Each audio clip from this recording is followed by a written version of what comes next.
Serving up a warm dish of the Triad's culinary fare, here's your weekly helping of food, news, and views. This is the man who ate the town.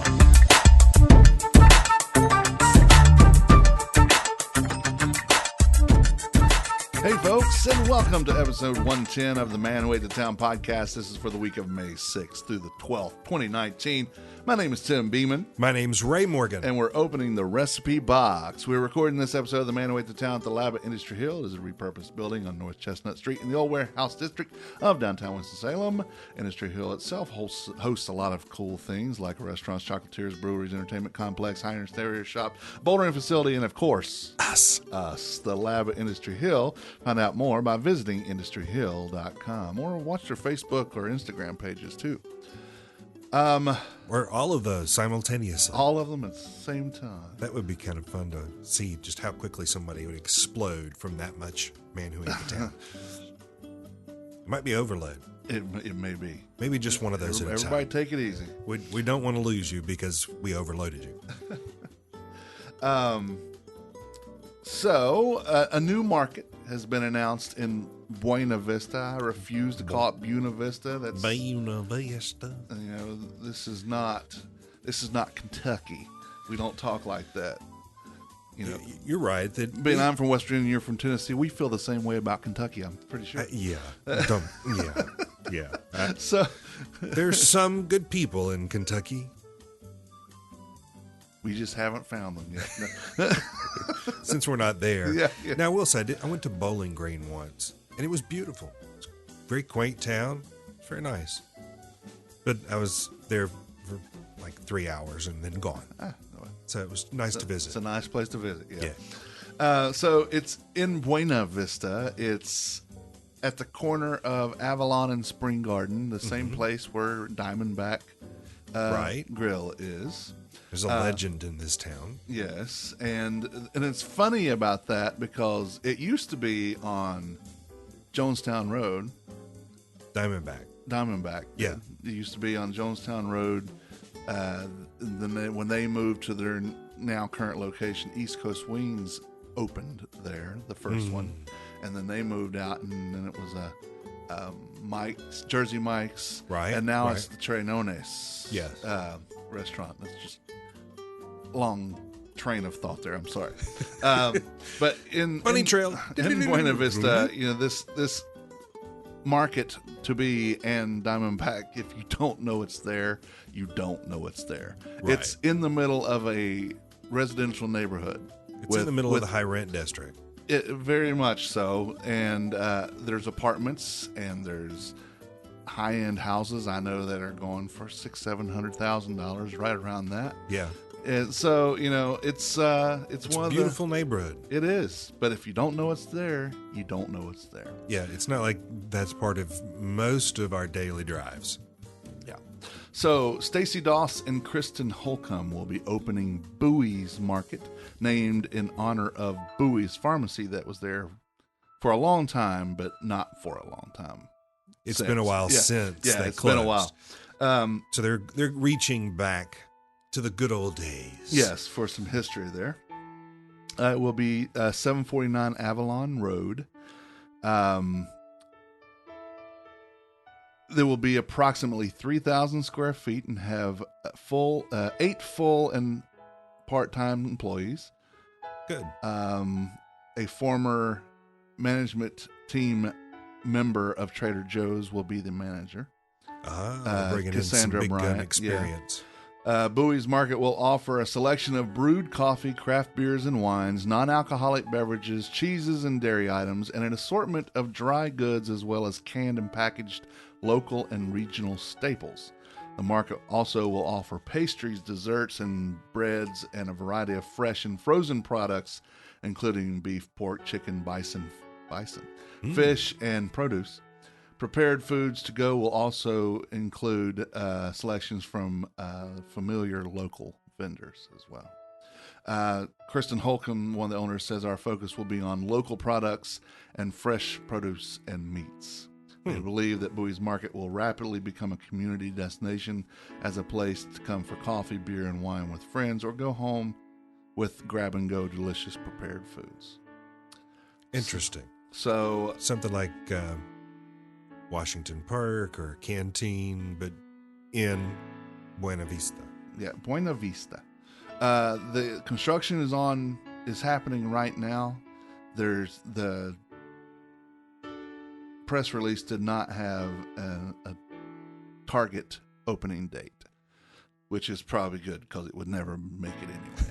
So no place ever makes the target. If they're announcing the construction now, I mean, reasonably, probably 2-3 months from now, they'll be ready to go.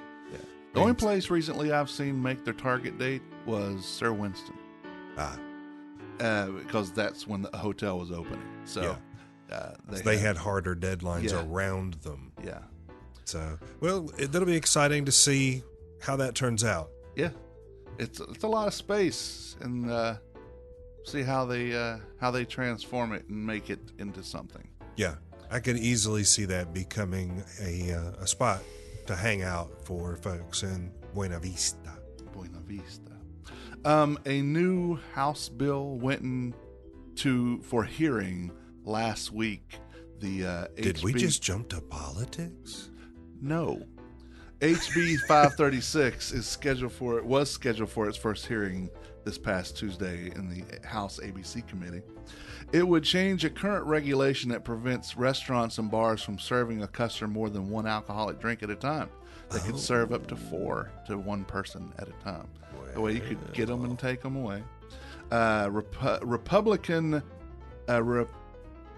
Representative Chuck McGrady, who sponsored this bill, said the law is intended. It was intended to prevent someone from buying drinks on behalf of someone who's underage. Well, a lot of bars now do a really good job of policing who's in there, right? And right, whether it's noticeable or not, they know who's in there generally.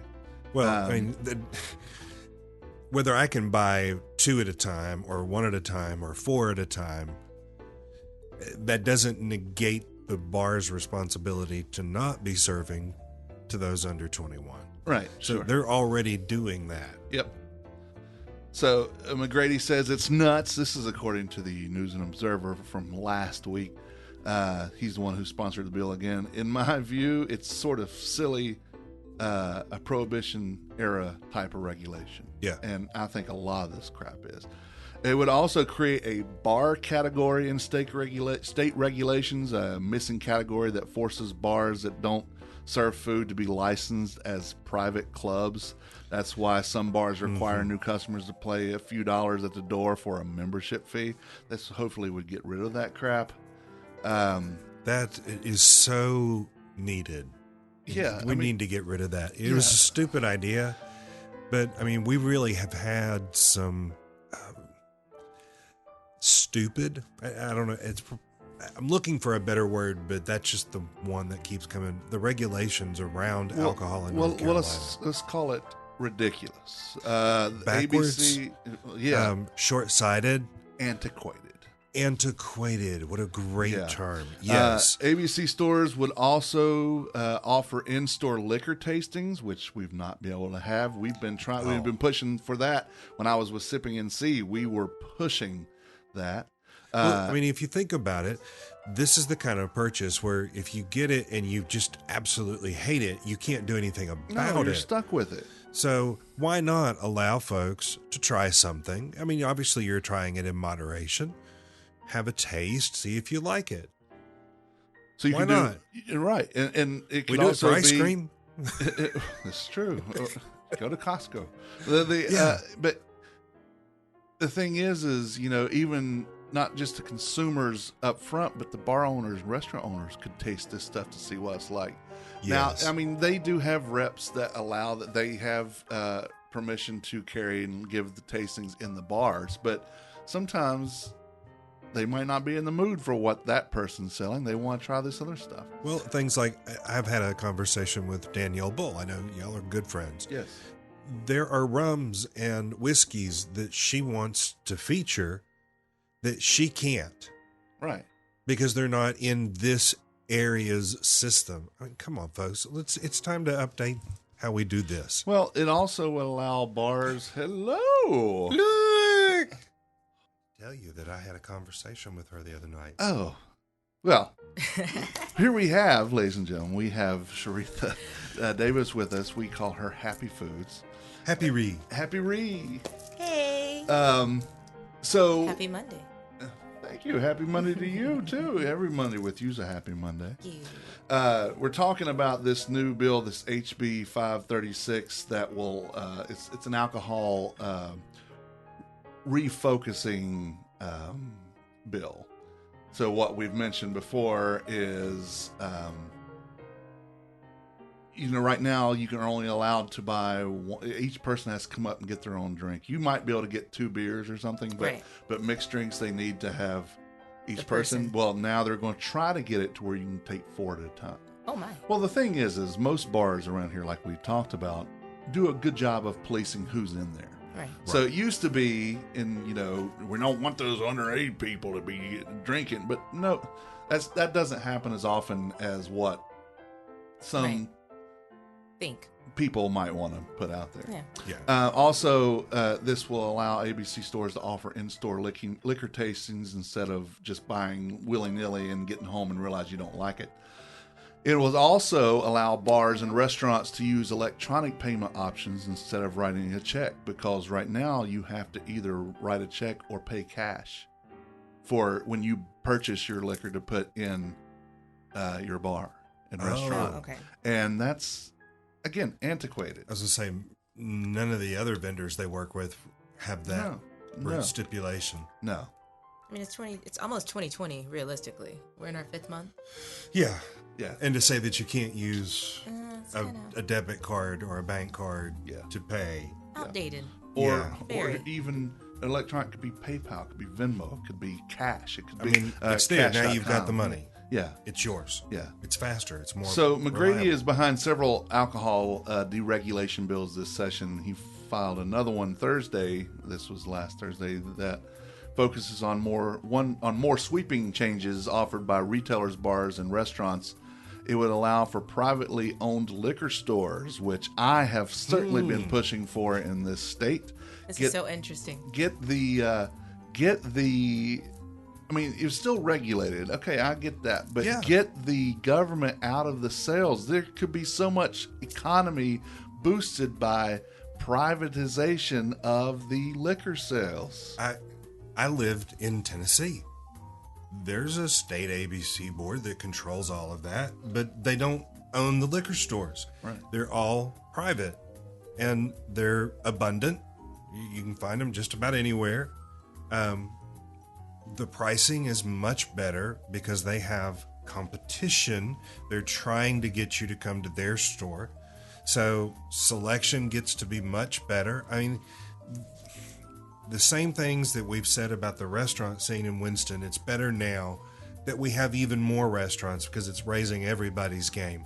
It's the same thing that would happen in the liquor arena. By having it open to private competition, we're going to see a different marketplace. I understand why they were trying to keep it under wraps, but it doesn't work. You understand why they used to. The only reason they're doing now is so they can absolutely control.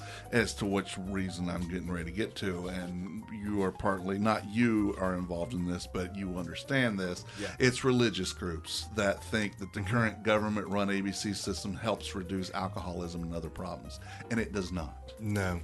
If really you doesn't. would have been here for the podcast that I recorded before you got here, Right. you would have heard stories about if it's available, it's going to be had. There's no getting rid of that. But coming from California, where the liquor stores have taken over the churches, so literally there's a liquor store on every corner, but there's also a taco shop and a Filipino food restaurant, and I mean, there's a lot of variety, period. Yeah. But, I mean, churches are not as prevalent out there. So when you're trying to hold on to those religious purposes, I can see why it's like, okay, it's going to change things. But at the end of the day, change is inevitable.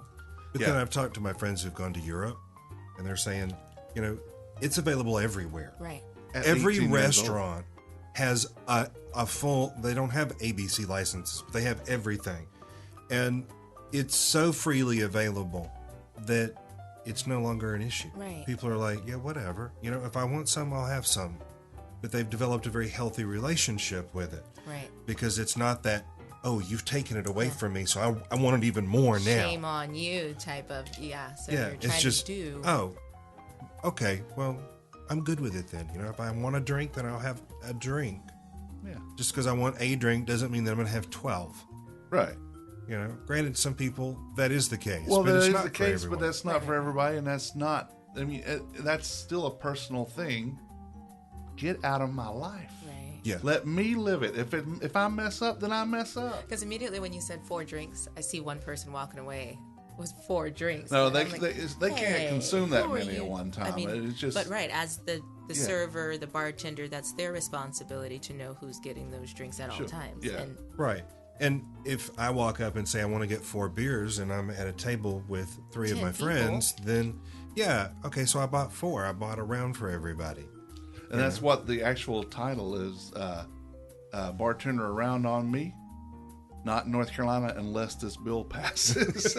So I Exactly. don't know. I tried to look up. I believe it went to a next level. I don't know that it got accepted, but we don't know. It's not been voted on yet. So it's in committee still, but it's elevated to the next level committee. So I tried. I went on the House NCGA to find out, and I couldn't find any news on it other than it was heard. Well, we'll have to So- follow up with this particular representative. Yeah, I'm sure he'll know. Oh yeah. But I mean, can you imagine how much more efficient that is if you're the bartender? oh my goodness, yeah. Instead of having both come to the bar and say, all right, I'd like to have a beer. I'd like to have a beer. Okay, now it's just, I'm going to come up, I'm going to order 2. Right. So much easier. Yeah. It's one transaction, one interaction. You know, I got to think there are going to be a lot of bars that'll be happier to be able to do it that way. Let alone as a business owner. You mean I Exactly. really have to keep checks? Nobody keeps checks anymore, but just to run a bar, they have to have checks, and that's Well, I know Danielle does because Well, she for there's somewhere. sponsorship she writes me a check, but yeah, there's somewhere. The bank still gives them out for good yeah, reason, but yeah, but dust them off, you know. yeah, but everyday use, no, not anymore. Those are so 19th, 20th century. Well, you'd think if you've been doing business with the ABC board for, I don't know, years, yeah, that you should just have an account. yeah. You know, You should. send me this. All right, we're going to send it to you. Here's the bill. All right, I'll pay it net 10. Here's, send you your check back. Or just go online and pay it. Now it's done. Why? Technically, everything is paperless nowadays anyway, so Yeah. why are we I mean, still just holding on to that NFC paper? it, your phone up to it. I do that a lot Right. now. Yeah. Yeah. Apple Pay. Yeah, There's another Samsung one. Pay. Samsung Pay. That's what I use. Yeah, because I'm not an eye hole. So- I love it. All right, so the spring fling was this past Saturday, and I was in Greensboro because of a Cobras game, so I didn't get to go. I had reached out to them, I think you remember, about a month and a half ago, about coming on to talk about it, and they said they'd get back to me about a date. They didn't, and honestly, I just forgot to follow up. I think it had a modest Smack your crowd, hand. according to Carol Leggett, but that it was a good atmosphere, so that's good. Good. Now, I read a lot of people complaining about the heat. Do it in April, they say. April is cooler and not as hot. Well, these are the same whiners that would complain that if it was in April, it'd be too cold. Or it was raining. Or that it was raining. You know, you There's can, too much pollen. I mean, April showers. they complain the same about the Spirits of Summer Festival in June. Summer is for festivals. Heat and weather are going to happen. You can't help that. If you don't like the heat, hell, I don't like the heat. But if you don't, Stay I in the love the living room. food festivals Stay and out stuff the down kitchen. south. You know, Yeah. if you can't stand the heat, stay off the festival. At some point, the whiners need to be called out for their excessive whining and shut the hell up. If you don't like it, great, stay home. Yeah. You don't want to be out there anyway, and no one wants to hear your baloney. Just shut the hell up. Shut up, shut up, shut up. Yeah, that's the person that you pass going, oh, my feet is so hot and I can't get... Yeah. shut up. And besides, in North Please. Carolina, we can experience Kindly. all 4 seasons in a day, An hour. especially around April and May. Yeah. Because I've woken up several times, not necessarily so far this month, but in May before, and it be 40 degrees outside. Oh, yeah. You know, and then you end up at being 90 degrees later that afternoon, and you got to go all through the gamut. The only thing we're not getting is snow. Well, you see me in the morning with my fur on because it's 65. Yeah. Sorry, that's cold. But I isn't left it like average 68 in San Diego all year round? Yeah, anything below 70 realistically is cold for a Californian, San Diegan. Wow. But yeah, California. I go from a fur 3 hours later to like a tank top and some super short shorts. Summer is here. Yeah. So it's called And the time is right. It's called the spring fling because it happens in spring. Okay, some people shouldn't get the share of the oxygen that others share. I just have to say that. But our friend Steven was at the spring fling. He said it was small, not overcrowded, and that his favorite was the Mandu Korean dumplings from Bo Korean. Perfectly executed dumplings, almost as good as Pangu. Speaking Almost. of Pangu, we call this in the business a segue. Yes. Ray, Here we you and I transition. had an opportunity to try Pangu last Tuesday. Our yes, we pal Steven took us there with his lovely wife Lynn. They Thank started you, ordering Stephen. left Thank and you, right. Thank you. Thank you. I mean, they were And just thank you. ordering stuff left and right. And you know, I was fine with just letting them do that. Because It a lot was of really times, kind of amusing. You know, we sat down and said, well, we need drinks, we need water, and then we need this, we need this, we need this, we need this, we need that, we need that, we need that, we need this, we need this. And we're like, he said, do you want anything? I said, you know what? You just go on with your bad you just self. ordered all of that. Well, because the Okay, thing, we're good. I think we're covered. well, a lot of times when we go to tastings, when we're not invited by listeners, we go to tastings for the place, and we don't pick the stuff. It's all picked for us. Right. So this was kind of like that, and I was absolutely happy letting him do it. You know, I was too, because he knew what was good, and he picked it out, and he was spot on. Well, he said they'd been there before, and they wanted us to try what they had, and there's some stuff that they didn't. So that's okay with me. What's this place again? Pangu. Okay. It's in Advance. It's, what is it, Highway 801 and 158. Yeah. Peachtree. So I'm just going to name off what we had, and we can talk about them as we go. I love that All right. idea. So we had the beef and ginger dumplings and the pork and celery dumplings. The dumplings were banging. Yeah. They were amazingly good. Yeah, I like the dipping sauce too. I know dipping it's mostly sauce was soy really sauce, good, but yeah. but still, Those were spot on. yeah. I loved the dumplings. Sometimes for me, And I like a good dumpling. Were they your dumplings like favorite? that. No, Sorry. they were not my favorite. Okay. That's coming. Okay. Yeah, sometimes things like that could be a little salty, Yeah. but they weren't. No. They were perfect. The braised beef roll. Yeah, it's like two big burritos, deep fried burritos, in wonton instead of tortillas. What was Ray's reaction to the braised beef?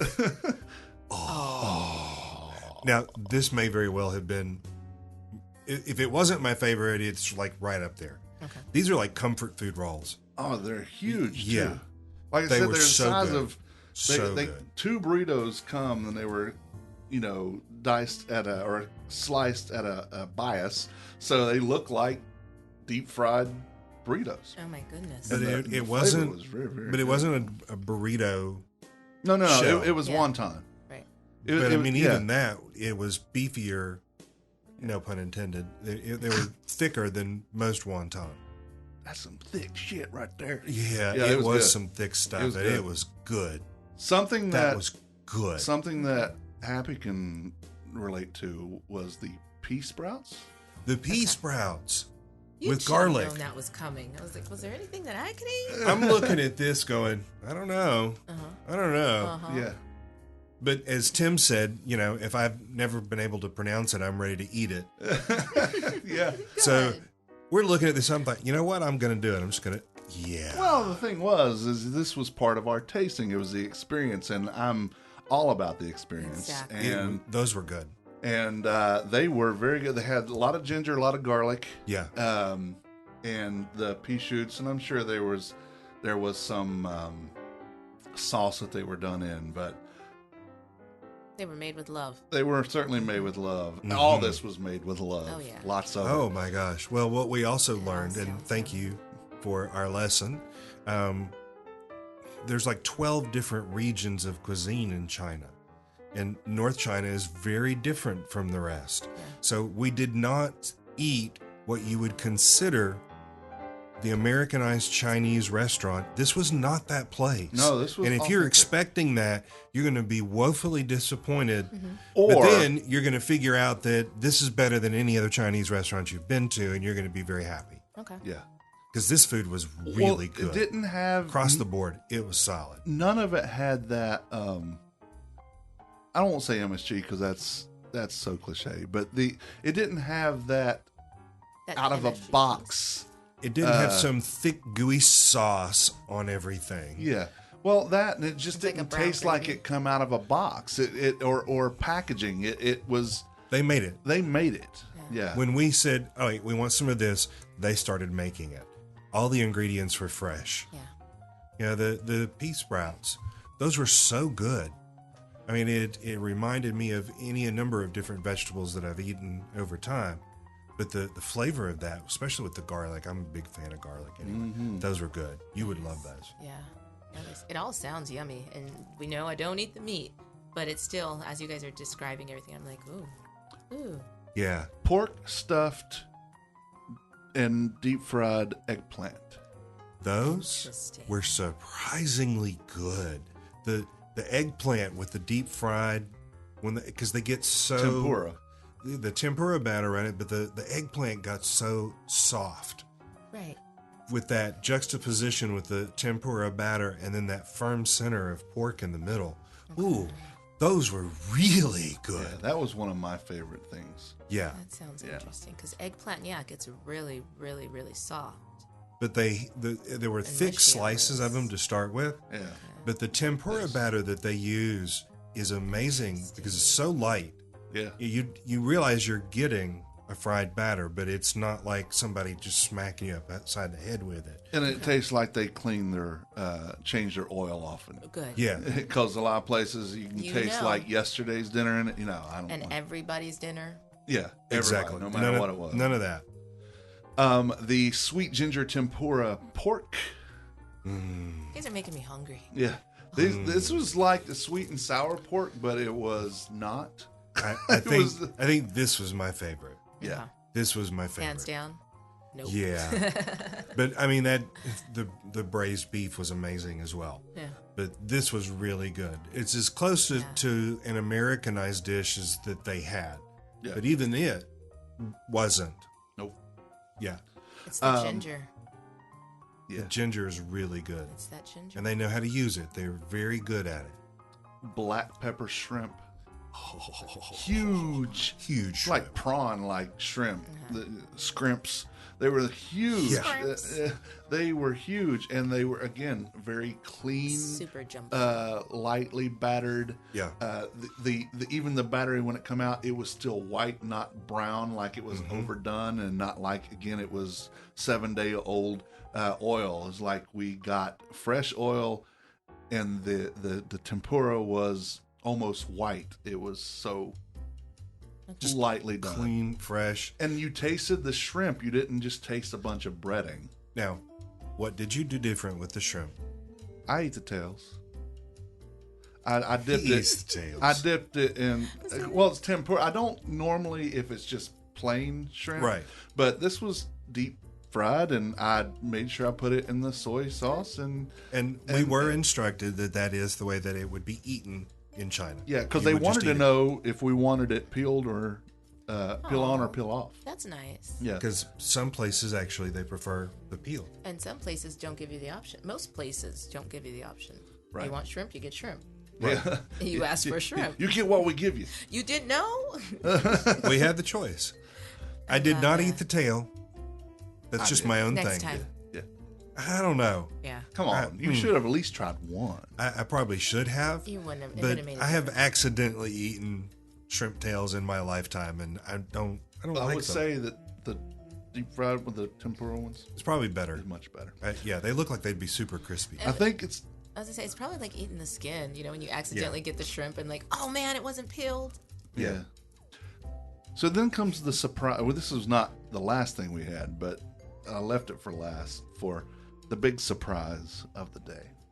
and that's the smoked bean curd with pork. Yeah. And the pork was very Tofu. It was just tofu, but the pork was very. Well, when you put it with smoked bean curd, it has a nice ooh, what is Yeah. that? Oh, and Okay, it so it's was because tofu. I don't like tofu I don't like tofu either, so that's why I'm like, oh, it's tofu. I really don't because like it's soy tofu. and not Yeah, alkaline based. Exactly. See, but I mean, I it don't tastes know. gross too. I mean, don't get me wrong, because it's all about how it's cooked, and maybe Yeah. I haven't had it cooked right. Well, it takes on the flavor Not of a fan. whatever you're doing it with.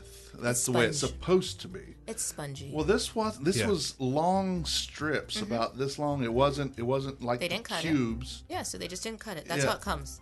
Yeah, Actually, I think comes in a block. yeah, but these were thin Okay. but wide. They were thin height but wide, but they were great. Okay. I actually went back for seconds and thirds on them. He did. I can attest. I watched it. Yeah, I even watched myself eat it, and Yeah. I was surprised. Okay. yeah. The pork really did add a nice flavor to that. But it wasn't like Yeah. pork to cover up the tofu. It was pork to enhance the tofu Right. because you had to actually search for the pork. Yeah, it was what, like a tofu has 2/3 to no 1/3 flavor. ratio. Yeah, was The mostly. pork gave it the flavor. Tofu has no flavor. sure, but It was everything all but this it combined. was smoked too, so I'm sure the smoked had something Yeah. to do with there. And there was that some was really beans. good. Was there bean curd, or that's the tofu literally? That was literally the tofu. Oh, okay. Yeah, but it was smoked bean curd because it's the same thing. And But they, Interesting. not my favorite, but it was very good. Right. yeah, it wasn't my favorite either, but I think it was the biggest surprise for me. Oh, yeah. Yeah. Then the surprised pea me. sprouts. And now, if that is something that you enjoy already, oh, you're really gonna like that. Personally, I enjoyed it, but the pork, yeah, I think that was probably my favorite. That was really good. Yeah, I think I really like the dumplings, and I really like that shrimp. And the eggplant was a surprise to me because I don't particularly like eggplant by itself. Yeah. But this was, and at first one I'm like, oh, okay, and then I kept eating more. I'm like, well, give me another one of those. You know, I think what we discovered as well is an excellent way to enjoy this restaurant is to go family style. Get some rice, and then, and of course, we didn't even touch the rice. We were Yeah. like, no, we're not filling up with that. Yeah. We're filling up with all this other.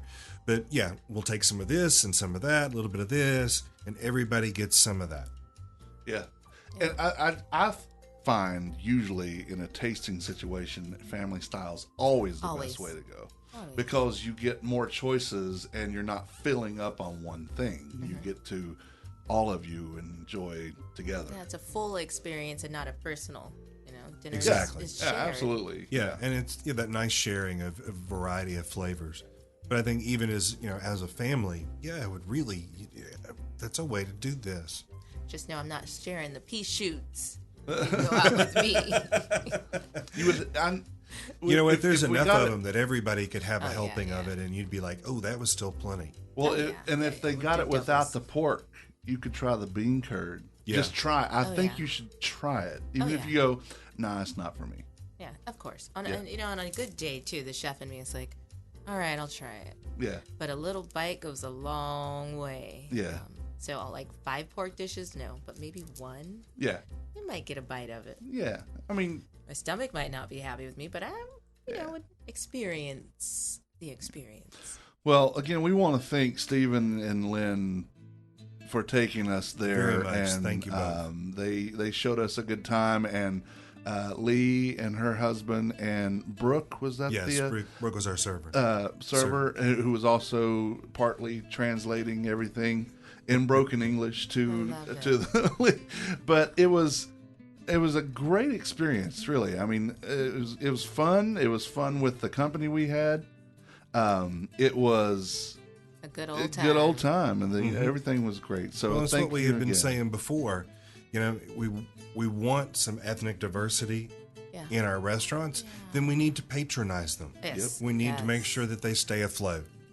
Unfortunately, we didn't see a lot of patrons while we were there. We've sampled this food, and what we're telling you is they should be absolutely packed. Yeah. The food is fantastic and at a very good price. Very good price for what you get. Yep, and they are located at 5286 U.S. Highway 158 out there in Advance. Basically, if you're 40, make sure you're going west. Yep. West. Not west. GPS it. Yeah, west. Because You're going to go west. Yeah, Get and off then at the 801 exit. I'm talking about even if you're coming from Statesville or something Oh, like yeah. If that. you're coming from that direction, you're well, then going you're going east. To GPS it. I'm talking about when you get on 801. If you're coming from Winston, It's the second exit. If you're coming from Yeah. Statesville, it's, I guess, the first. it would be the first. So, yeah. So just get there, go to Because you're the trying to go stoplight. south on 801 is the goal. Yeah, So getting off of 40, whichever direction, you're trying to go south. yeah. And then go through that first stoplight and turn on Peachtree, and you're there. Yep. Or you can turn at the stoplight on 158, make a U-turn, and go in that way. Yeah. Unfortunately, the way it's tucked in there, there's not an opening off of 158 to get into it, but you can come at it from right behind it. You guys are speaking a foreign language. What was the address again? The address was It's 5286. Advance. Like, I'm like, GPS it. Yeah. You know, it's funny. If we 5286. pull up Google Maps, go Pangu Advance. GPS it. And Boom. it tells you. Easy peasy. Even tells you when the speed trap ahead. Exactly. Yes. You're like south, and I'm like, which way is that? That was funny. Yeah. I like that. Yeah. And then it's like, is it still there? And I'm like, no. Yes. All right. So, again, thank you, Stephen and Lynn, for that. That was just fantastic. Thank you. Thank you. The Fuzzy Friends Pet Food Pantry at St. Anne's Episcopal Church. I got a little more information Good. out of that. It is June the 8th from 11 a.m. to 1:30, and 93.1 The Wolf will also be out there. Woohoo. They are in need of hot dogs, buns, condiments, drinks, chips. They're hoping to serve around 200 hot dogs. Anything that can be donated will be graciously appreciated. They will be cooking them themselves at 2812 Renolda Road in front of Pet Supplies Plus. And they need to know by the 20th if you plan on helping them out. Good. And you can call John Lockwood at 336-760-4319. It's a good thing they're doing. Yeah. All right, it's time for Getting in Your Business. And that's what we're going to do. And that's what we're going to do today. We have with us the owner, operator, inventor, curator, creator, man behind, mastermind of Papa Doc's Bionic Tonic. Yay! And with us is Mr. Dennis Wiggins. Oh, my. The crowd goes wild. So what's up? Not much, just moving along through the world of moving a beverage to market. And y'all asked me to come talk with you, and I thought that'd be fun. It's my first podcast or interview like this. Yeah. And, You're first. Yeah, you're first. We have a market exclusive. Woo! So y'all do have fun in here, don't you? We do. Actually, yes, we do. That's the point. I mean, you know, Yeah. it's what's going on in the area and have some fun with it. Yeah. Well, I've always tried to do that in everything I do. And Papa Doc's Bionic Tonic is, I started it years ago, just basically because I had high blood pressure. And I did not want to be on a pharmaceutical. I have an issue with the leash of a pharmaceutical, and it would be the rest of my life, most likely. Mm-hmm. I'm on 2. Oh, fun, isn't it? Oh, yeah. And I'm on a handful. I take 2 blood pressure medicines. I take a cocktail, including my Shackley vitamins, of 9 pills at one time, all at once. oh, Lordy, you're good. You got a thick throat. I mean, Yeah. Yeah. It's all this talking that I do. yeah, and some singing every once in a while And too. some singing every once in a while, Yeah. yeah. But anyway, so a friend of mine told me about hibiscus tea. It drops blood pressure 7 to 14 points. I started brewing that. And then I found this cool mushroom in the mountain called a chaga. I hunt wild mushrooms. And it's a great little mushroom, and it's known for really boosting your immune system. So I pulled that down from about 5,000 feet on Snake Mountain, only found on Birch, every 4,000 of them. And pulled it down and started making a tea out of it. And then I realized that the tea was really tasty and it would probably go well with the hibiscus. So I started blending it. And then I'm a chef by trade, and I also used to be a bit of a wine expert. So what I decided to do was see what I could do to make this taste really tasty, and I did. Every ingredient in it has a purpose. Doesn't matter what it is. So it's not just flavoring. There's actually reasoning. There is reason behind everything in it. Yeah. It was designed. I realized that what I really wanted to do was very selfish. I was doing it for myself. I wanted to lower my blood pressure. I wanted to relieve stress. I wanted to support my microbiome and my immune system. And I wanted to enhance my energy level, although my energy is pretty good still. But I thought those were the areas I'd like to have handled. And so I did that. So let's talk about what's in this drink. First of all, it says on the label, mushrooms in a drink with the question mark exclamation point combo, which generally is emphatic.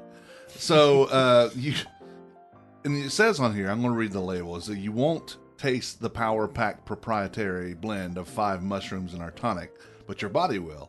And to that I say, thank you, because I don't like the flavor or taste of mushrooms, nor the texture.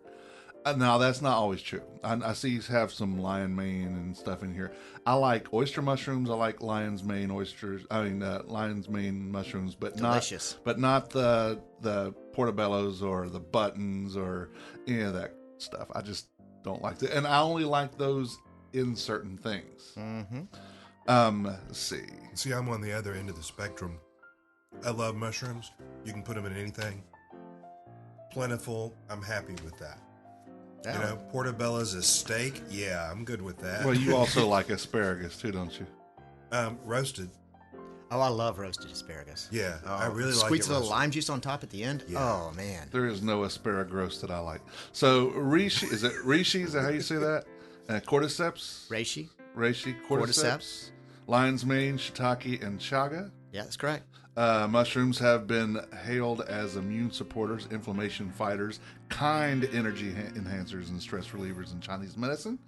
So this is, to be clear, you're not making these claims. You're saying that this has been found in Chinese medicine. That's right. Vitamin C packed hibiscus, essential citrus oils, and spices add deliciousness.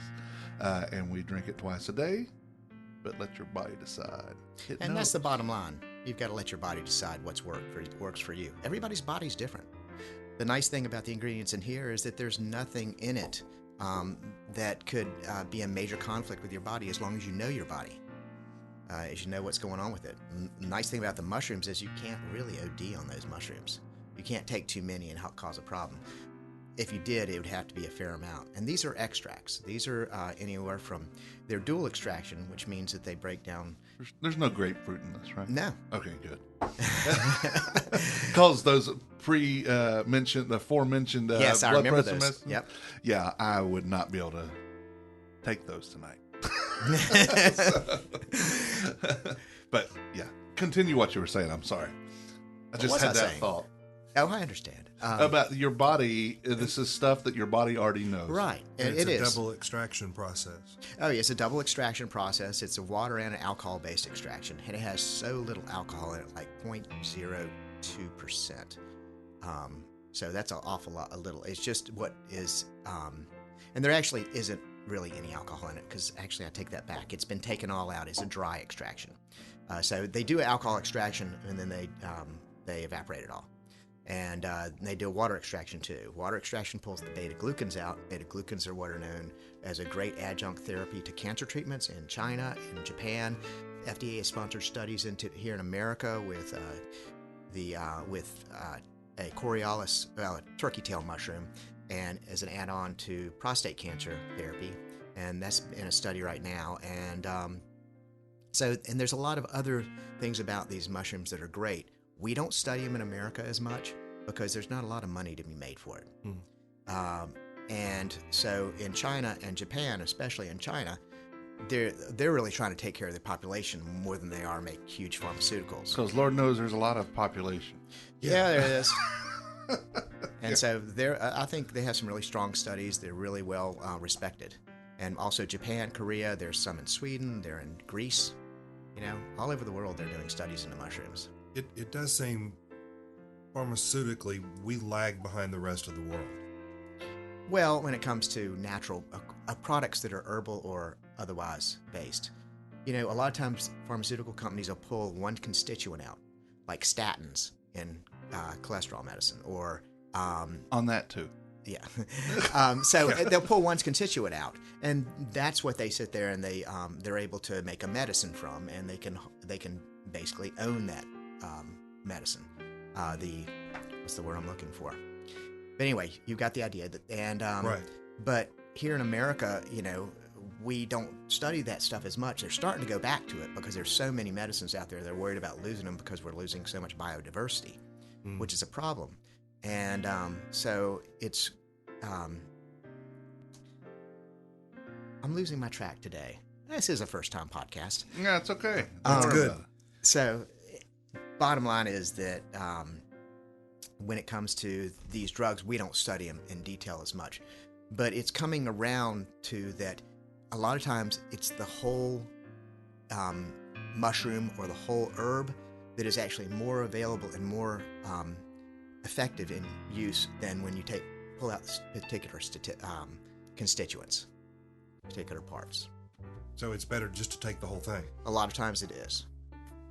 This, I gotta say, this has a very distinctive flavor. And I'm sitting here thinking, what is it that it reminds me the most of? And I think it's tea. It is a tea. That's that's where I come to this as I'm drinking. It's like, this really tastes more like a tea, but with a little more fizz to it. Not much. Just a light Well, carbonation. I think it's the hibiscus that I'm tasting the most of. Mm-hmm. It's an hibiscus tea. Makes sense. Yeah. So, I mean, it's, yeah. The neat thing is hibiscus is growing at 20% compounded annually right now. Growth rate. That's huge. Yeah. I started designing this years ago, and it just sort of happens that hibiscus is the flavor of the year right now by Fermatech, I think it is. And then mushrooms were the flavor of the year last year, and Whole Foods said they were second most powerful trend that was happening in America. And that's growing at 9.5% compounded annually worldwide right now. So mushrooms are growing fast. And this ties right into what other folks are learning as well, but you've known this for a long time. Parts of it, yeah. You become aware of this stuff as you want to take care of your body. And I've not always ate well, and I basically, my body suffered for it, and I was in pain. I had stomach problems. And I haven't had any problems in years. I cut out sugar. That was huge. Because if you think about it, when you eat something, you're actually feeding your gut. And what's in your gut is eating it is your microbiome. It's the bacteria, funguses, and viruses that are down there. Right. So you got to feed them. Now, if you feed them sugar, yeast eats it. Then yeast grows. When yeast grows, then your belly is not in good shape. So, you want to feed. That's why complex carbohydrates are so important. Because you're feeding certain bacteria and funguses down there that are very good for you. Belly grows where my belly yeast goes. And nobody knows this but my belly yeast. So And your belly will tell you. yeah. Yeah. This is really good stuff. Thanks. I appreciate that, Ray. And you said some folks like to mix this? Oh, yeah. Well, there's a use for it in a lot of different ways. One of the things people do is, and I do have a concentrate that's even better at this, but it's really good. People mix it with vodka. I like it, the concentrate with dark rum and tequila. And then I'll maybe float a little ginger beer on top of it and squeeze a little lime or orange. It is delicious. So you make And it's good for you. And it's good for you. It actually helps. It helps with hangovers. See, more oxygen in the body. Years ago, airplane pilots used to come in after I'd been drinking all night, and I had secondhand knowledge of this because my girlfriend was a stewardess, the old word, and she would talk about the parties they'd have, and the pilots who would stumble out to the planes, get on them, huff some oxygen to sober themselves up and go. Well, the neat thing about this is that it enhances the production of red blood cells in the body, which means you have more oxygen, more endurance, and more energy. Another side benefit. Yeah. So you were talking about the trials and tribulations of trying to take this to market. What is that like? Well, it's funny. I was being told by I'm part of several startup groups around, and I've been several people have looked at me and said, "You picked the hardest thing you could ever do." because there's a very, very busy market out there.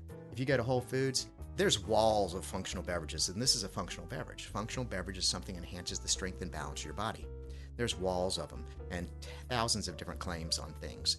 And so I find that the best place for me to go to market is somewhere where there's actually an advocate who understands mushrooms and understands the other ingredients in here and cares about it.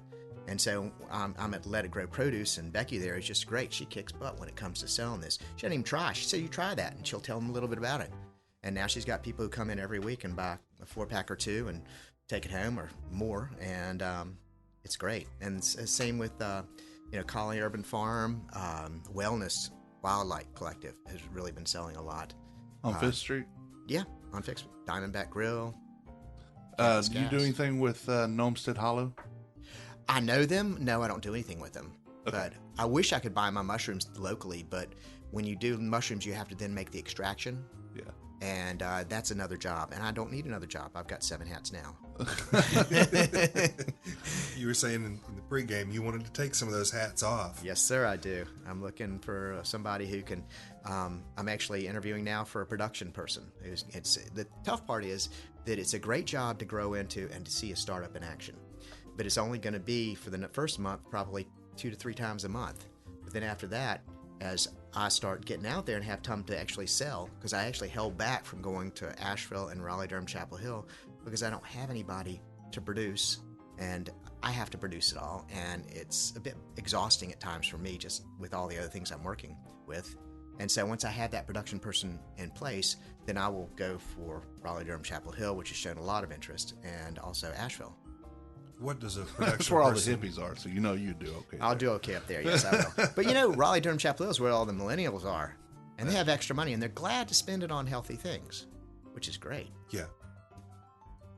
What kind of skills does a production person need to bring to the table to do this? Commitment, caring about being healthy, believing in the value system of Papa Doc's tonic, and then methodical nature and ability to do some mechanical theory stuff, like really enhancing the system I've already got in place. I mean, I'm not a mechanic per se, and I had to put this thing together. And I have to deal with, water, flowing of product flow through pumps and this and that and the other. And sometimes you have to believe people and then you regret it because they didn't know what they were talking about. They sold you something. Yeah. Yeah. Yeah, I think we've all experienced that at one point or another. Mm-hmm. So where did the name Papa Doc's Bionic Tonic come from? Well, Papa Doc's Tonic was the original name. And Papa is, my grandfather was a Papa. My father was a doc. My grandfather was a doc. My brother was a doc. And I'm called Papa too by my grandchildren. I am definitely not Papa Doc though. I am a follower of Papa Doc. I'm not a student because I'm not smart enough to be a student. I am a follower of Papa Doc. And what I do is I collect information,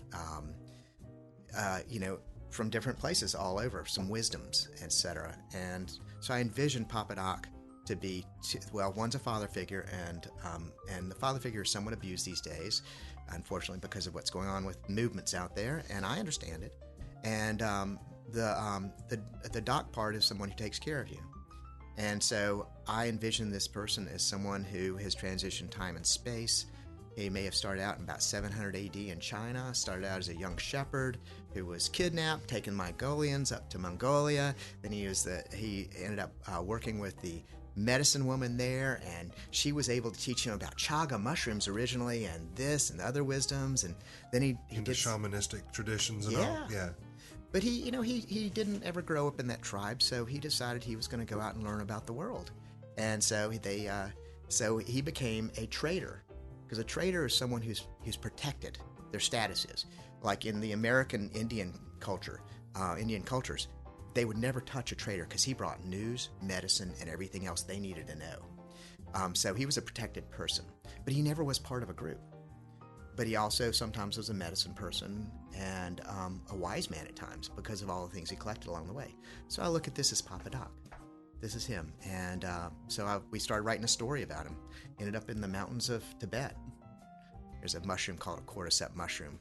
And it's in Papa Doc's. And it's found on the Tibetan plateau. And they say when the yaks get frisky, that's when you go looking for it, because one of the things that it does is it enhances the production of testosterone. Now, the timing is a little off on that, but that's an old story that came from a long time ago in China. And so anyway, Papa Doc, or this young Xing Si, the Chinese soon-to-be shaman, was going along and was told about these It's mushrooms. like a Padawan Yeah. for And- shamanic healers. And so he was on his way up, and he saw these huge mountains, and he ended up right below the Tibetan plateau in the Yangtze province, and he met a medicine woman there, and she taught him a lot. He stayed there for the year, and if you want to get over those mountains, you have to find. And she tells him about the cordyceps mushroom, and so he climbs the mountain, and on the way up the mountain, he's he meets people on the way, and so he collects these cordyceps between 7,000 and 11,000 feet up there on the Tibetan plateau, and then starts climbing and eats them along the way. They enhance the production of red blood cells in the body, meaning more oxygen. Now, do you ever wonder how those Sherpas get to the top of the Everest, etc., without oxygen? That's a good question, isn't it? I can tell you other stories around that. But So it's the mushrooms that are helping them produce the extra red blood cells to have extra oxygen. I suspect. Yeah. I've never actually confirmed it, but I think that's probably it. The Chinese team the Chinese track team came over to World Games in the 90s, and they broke several world records, and everybody thought they were cheating somehow or another. Just eat mushrooms. And and they got tested and tested again. Finally, the coach just said, Lordy, he just goes, cordyceps mushrooms. That's what did it. It's legal. It's a natural product. They're just mushrooms. It's just mushrooms. And they taste pretty good too. They're sweet. It almost sounds like Papa Doc is a kind of a combination of Laura Croft and Indiana Jones and some sort of a shaman. It's like pretty cool. We do hope to do something like, a bunch of short graphic novels, and maybe a bunch of little 10-minute TV shows teaching on, but also telling the story, a fun story. Yeah. If you needed a narrator, I know a guy. I could lend my voiceover talents for your narration if you would like. Can you do a Chinese accent? I can learn one. Okay.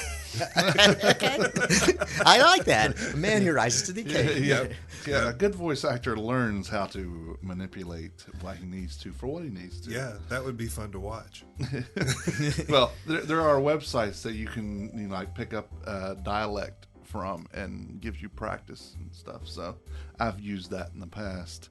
I am not from the South particularly, but I did have to. I can't do it now because it's one of those things. Once I'm done with it, it gets pushed out because I fought to get rid of my Southern-ish accent. But I did. I had to figure out how to do it again. Yeah. So I slip into it easily. Yeah. I have to be careful. yeah, if I'm around my family, we're West Virginian, which is not technically Southern, but it's not technically Northern either. It's country. It's country though. It's the closest you're going to get to Old English in this country. Yeah. Absolutely. So Dennis, the three of us, Ray and I, have known each other probably less time than you and Ray and you and I have known each other. So That's a true statement. yeah, when you came in, first thing you asked was, "How's Stephanie?" And I told you the little story. We had a little discussion of marriage, and Ray's a newlywed, just celebrated 1 year last month. Yay! A month Survived ago the- today. Yeah. Yeah, it's a fact. Today? It was a month ago. Oh, a month ago. April 6th. Yeah. Excellent. Yeah. It was a good day. Yeah. Sunburnt, but good. Yeah. It was the day for my Kiss concert. Yes, that's right. That's Yeah. right. But we talked briefly in the pregame about my son and some driving things that he may have messed up on. But he's in the culinary program at the Career Center. This is his second semester out of 4. and he wants to do culinary stuff.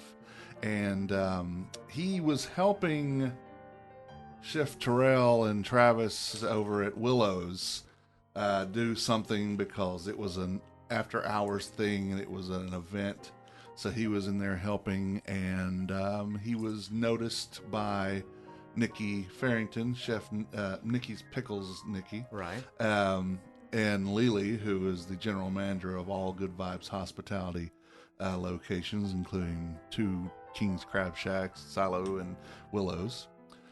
And called me the day after. It says, hey, do you think your son would want to work at Silo under Chef Nikki and learn from her?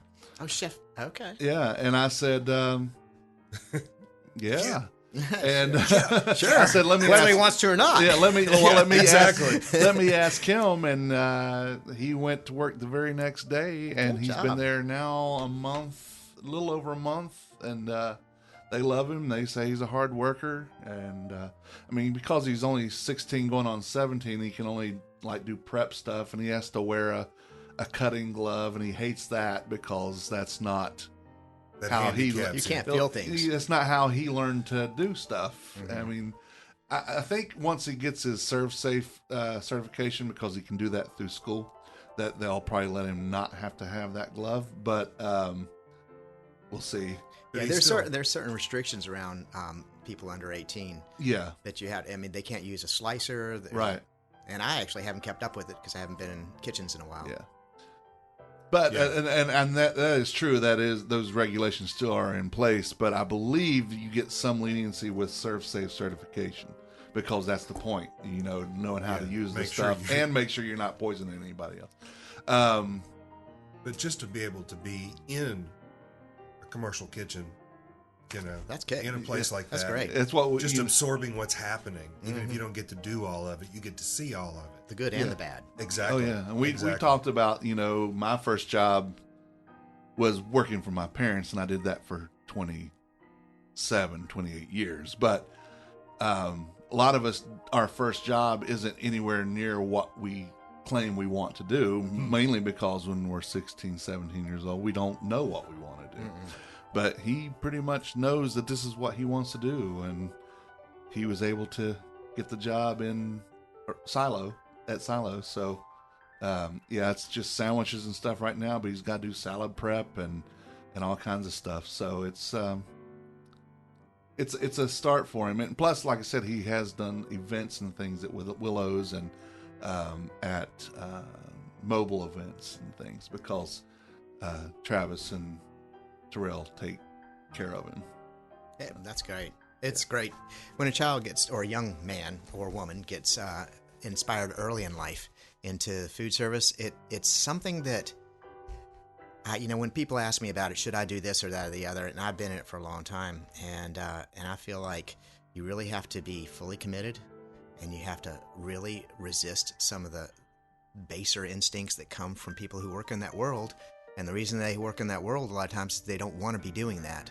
But the people who do want to do it can do amazing things. They just keep learning. They keep excelling at what they're doing. Yeah. I've told him about some of the pitfalls. I've never worked in a restaurant, but I know plenty of restaurateurs, and I know a lot of the dark side and the horror stories and yeah. Oh, yeah. Yeah. So Exactly. so all of that. And then some. Yeah. and I mean, I was kind of voluntold to help a friend of my mom's when I was a kid. She had a restaurant in Gatlinburg. And so I was back there washing dishes. And the guy cooking's like, hey, man, you want some? Dude, seriously. I'm like 15 years old. No, I don't need this. Oh, well, if you change your mind, just come on back.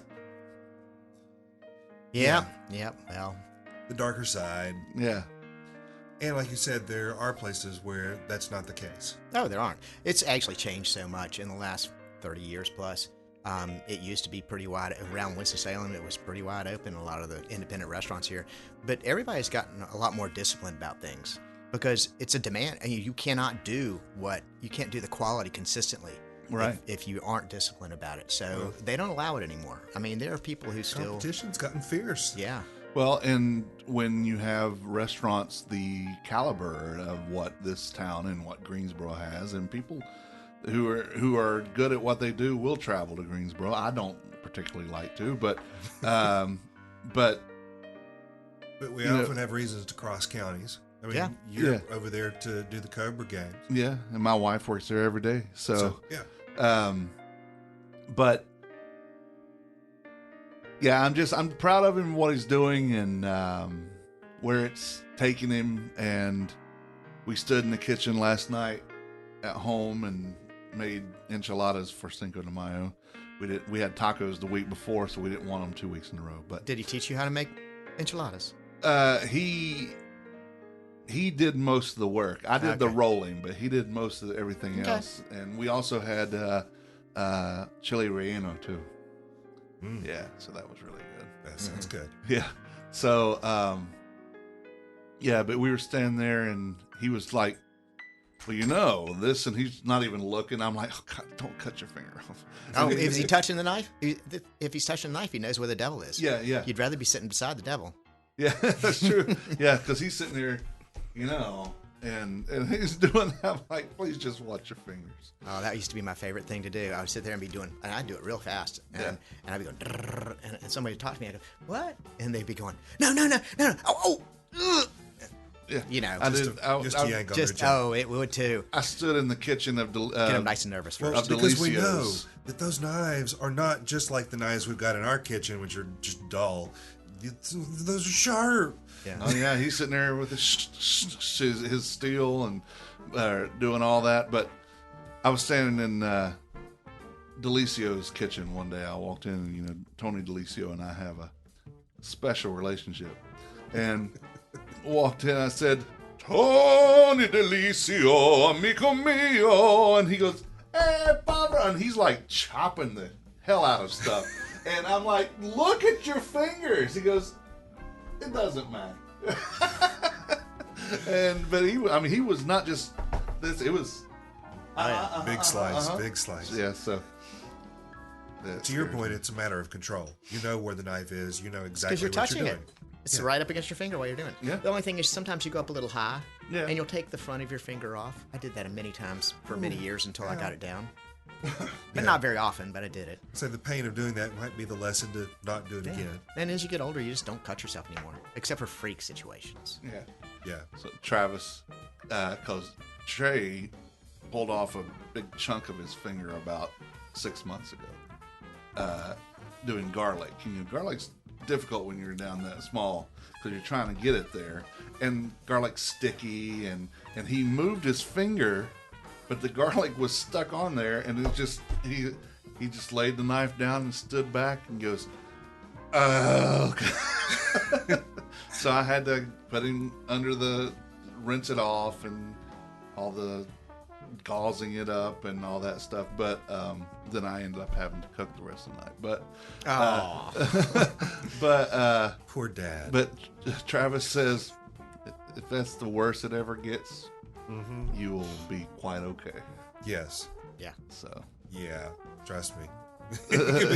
I cut my thumb in half when I was in an internship in Hilton Head Island many years ago. And I just was talking with some people, and I was going across myself. And because I had the trash can was between me and another person, and I did not move my knife correctly. And I ended up cutting the tendon in my thumb really bad. And ended up going to the hospital, and actually had to drive myself to the hospital because the guy who was supposed to drive me was too drunk. He was the head of the storeroom.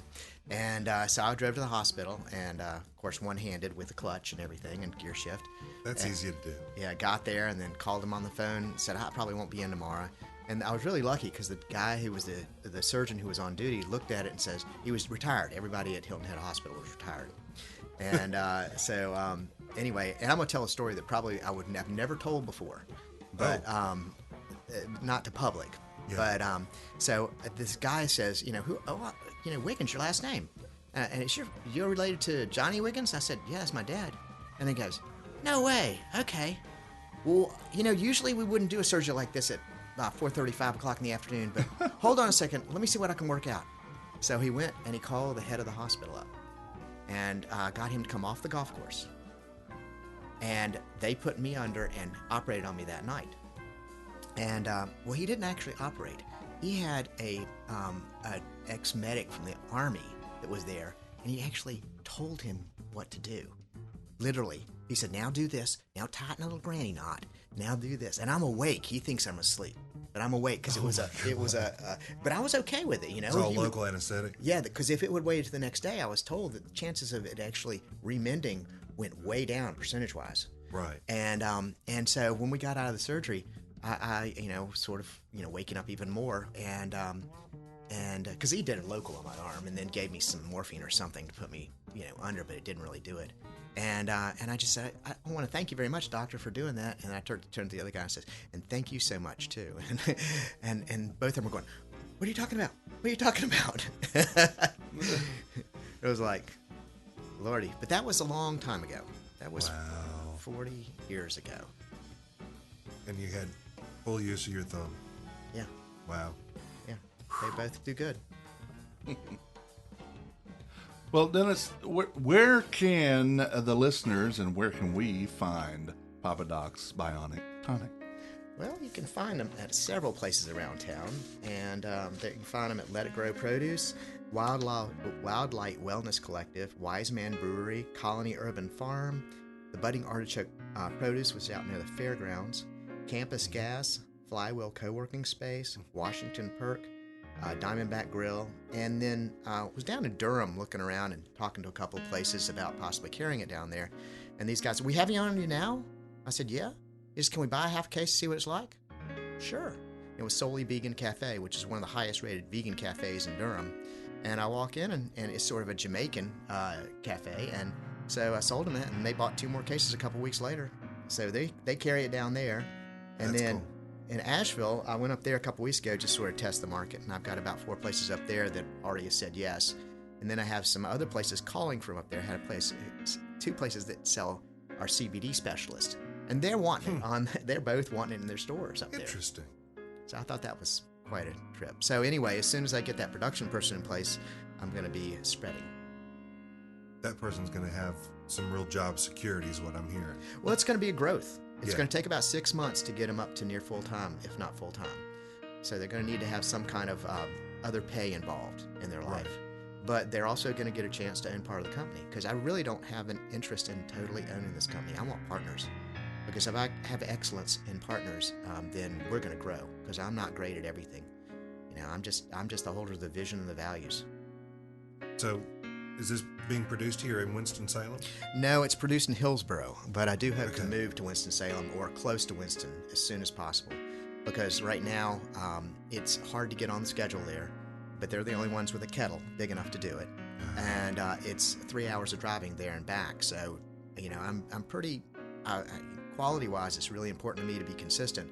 So my early days, as I was learning about things, I made mistakes, and so I'd go down there and everything would be flat, and all the CO2 had leaked out of my kegs, and that happened a couple times, and it was like, I can't do this. So I would take an extra trip down there to Hillsboro just to check, to make sure I could bring a crew down and produce and bottle.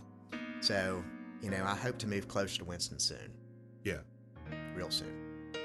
All I need is a hard surface and a walk-in.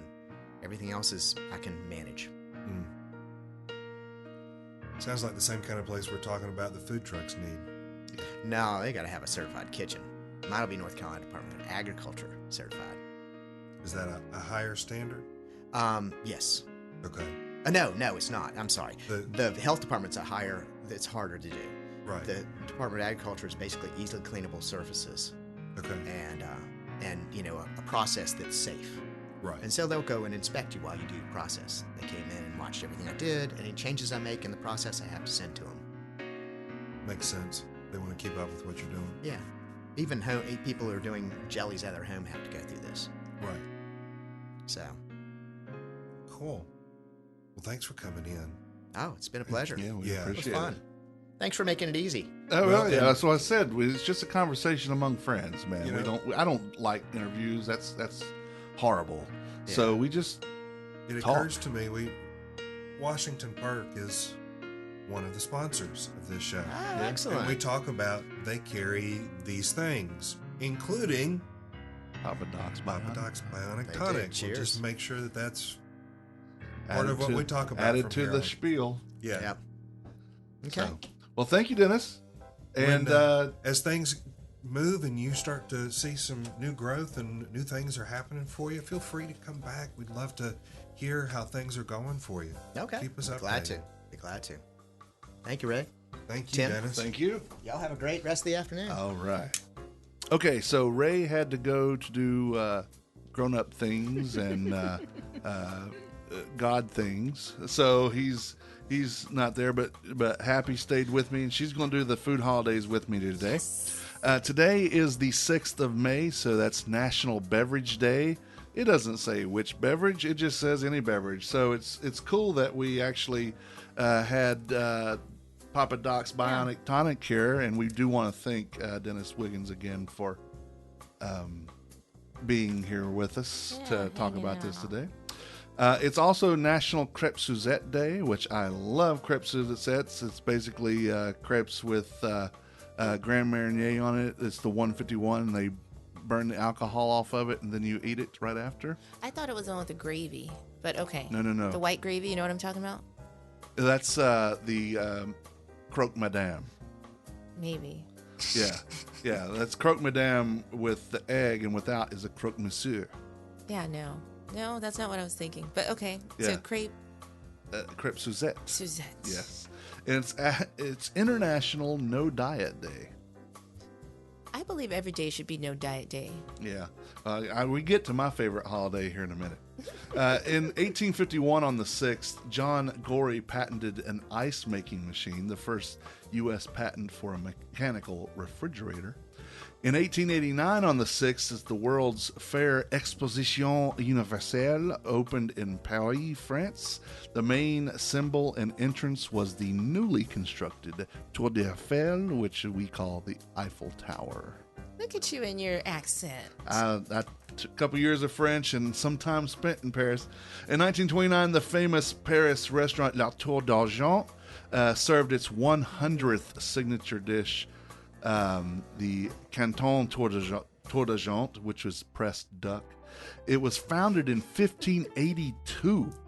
The restaurant introduced the signature dish in 1890 and numbered each duck served.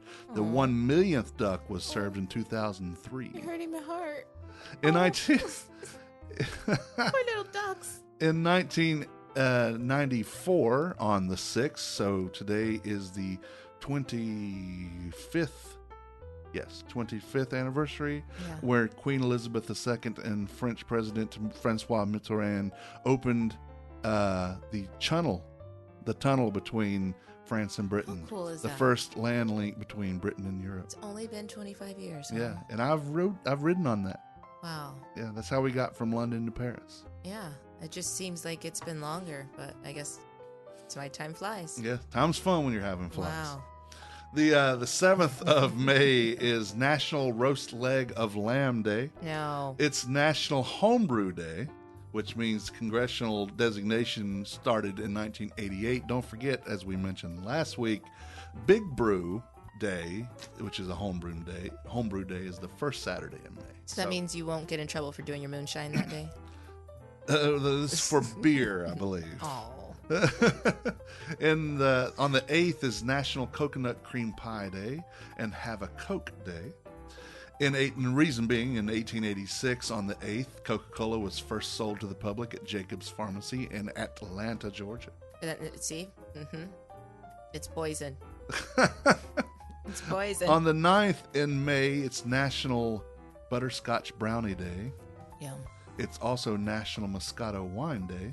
The Moscato, or Muscat in Italian, is one of the oldest known grape varieties. In 1785, on the 9th, the beer pump handle was patented by Joseph Brahma. And in 1992, on the 9th, a record brown trout weighing in over 40 pounds was caught in Arkansas. Wow. 40 pounds of fish. Yeah, that's a lot. One fish. What was he eating? I don't know, and you almost wouldn't want to eat it because usually when things are that big, then it's going to be extra tough because it's a lot of extra stuff. I don't know. The 10th is National Shrimp Day. It's also National Public Gardens Day. Those don't go together. A lot of these don't go together. Actually, a lot of these don't even make sense. In 1876, on the 10th, Charles Elmer Hyers introduced his new drink, the root beer, at the Centennial Exposition in Philadelphia, Pennsylvania.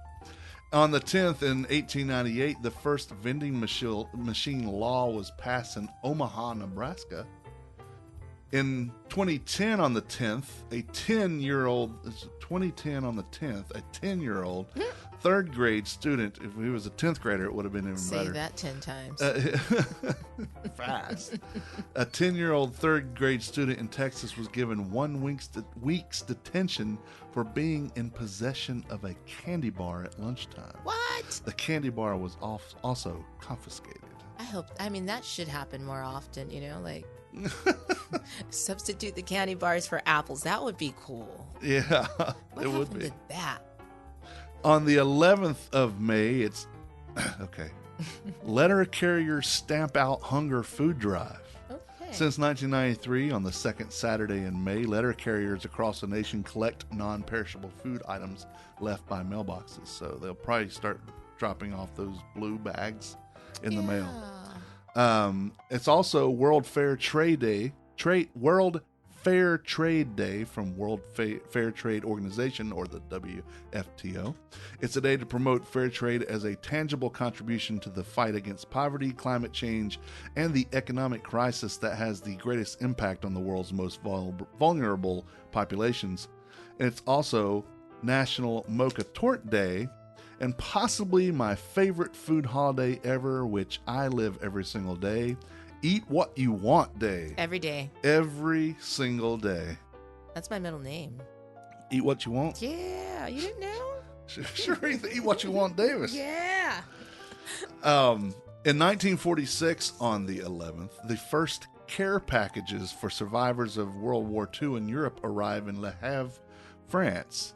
And did you know that the term care package is actually an acronym for Cooperative for American Remittances to Europe?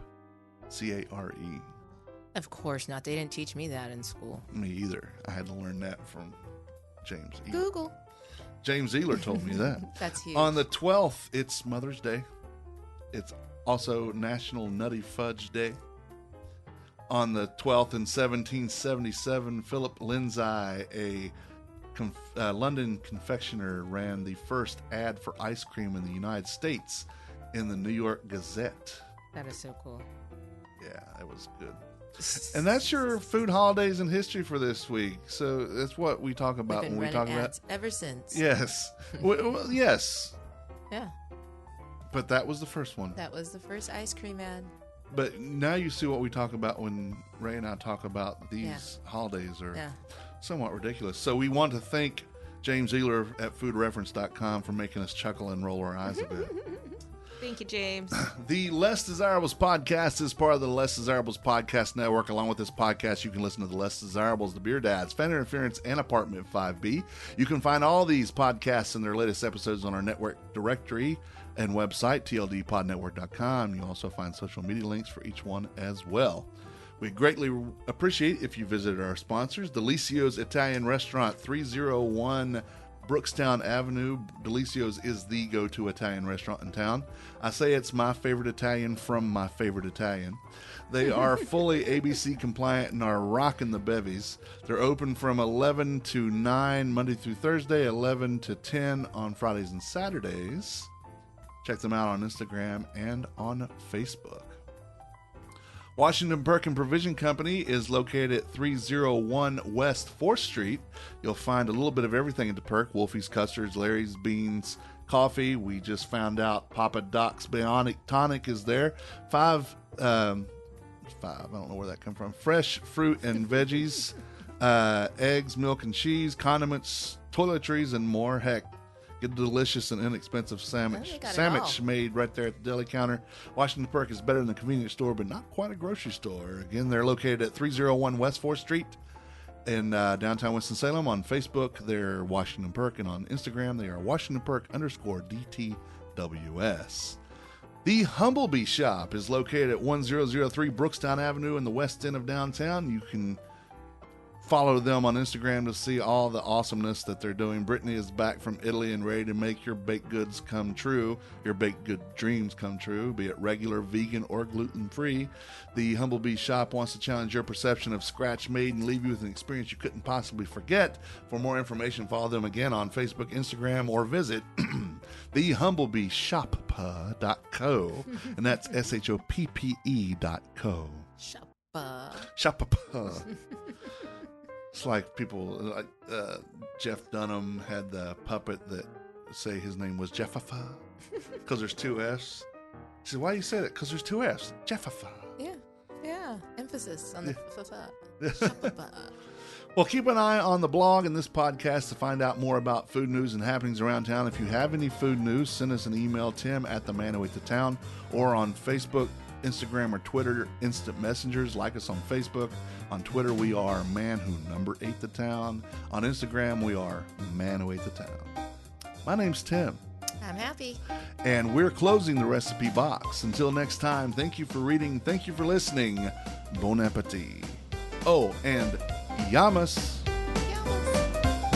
The views and opinions stated by me or any of my guests are solely those of ours and do not necessarily reflect the opinions of our hosting companies, distributors, enemies, friends, or relatives. This podcast is copyrighted and cannot be reproduced or distributed without express written consent of the man who ate the town, that's me, and such Limited Inc. However, if you ask nicely, we'll probably let you.